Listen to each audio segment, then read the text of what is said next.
Tutti noi abbiamo un notebook a casa, di stile, magari Windows o Apple, da usare dove vuoi e come vuoi. Niente di più moderno come concetto, vero? E invece no. La fabbrica non può guardare solo all'indice dei profitti. Deve distribuire ricchezza, cultura, servizi, democrazia. Io penso la fabbrica per l'uomo, non l'uomo per la fabbrica. Così parlava Adriano Olivetti.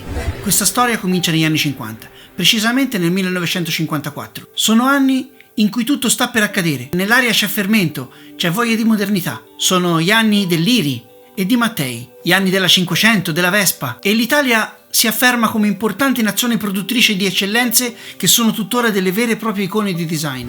Olivetti pensa a una macchina da scrivere per tutti, finalmente portatile, qualcosa che esca dagli uffici, che sia utilizzata su un treno, in una casa o ovunque una persona si trovi, con facilità. Nacque così la lettera 22 e nel 63 la lettera 32, di cui sono un fortunato possessore. Eccola qua.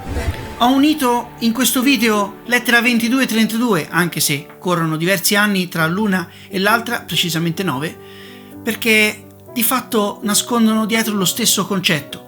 Non voglio che questo video sia un video tecnico, voglio che questo video vi trasmetta qualcosa che vada oltre, che parli del periodo, del fermento e dell'idea che c'è dietro il progetto di Olivetti. Per la realizzazione Olivetti si affida a Marcello Nizzoli, un designer affermato con cui collaborava spesso. Colui che poi nel 1963, oltre alla lettera 32, andò a progettare l'iconico distributore Agip Corte Maggiore. Il design è pulito, la tastiera è inglobata nella carrozzeria, dalle linee morbide e compatte, l'ergonomia è ben studiata ed esprime dinamicità e funzionalità. Si esce dalla visione della macchina da scrivere come strumento per farla diventare uno status symbol. Olivetti la realizza in diversi colori, con una pratica custodia in tinta fatta a valigetta. Ricordano qualcosa questi concetti? Lo so a cosa state pensando. Olivetti era moltissimo tempo prima precursore del concetto di marketing legato agli oggetti che rese famoso Steve Jobs. Olivetti, per lanciare la lettera 22 e poi questo modello che ho qui, la 32, fece campagne pubblicitarie usando studi importanti per l'epoca. Furono affidate a Giovanni Pintori, che lavorerà spesso con Olivetti. Le campagne pubblicitarie sono incentrate sul presentare il prodotto come fosse esso stesso un'opera d'arte. La macchina da scrivere viene messa vicino agli elementi grafici moderni, colorati, concettuali, quasi a dire la lettera 22 e poi 32 è design, esclusività e stile. Delle precedenti generazioni, tutti, ma proprio tutti, hanno imparato a utilizzare la macchina da scrivere con queste di Olivetti, 22 o 32. Questo prodotto è stato esportato in numerose nazioni ed è famoso per essere stato utilizzato da importanti giornalisti come il nostro Enzo Biagi o Indro Montanelli, ma è anche famoso per essere stato utilizzato da Ernest Hemingway,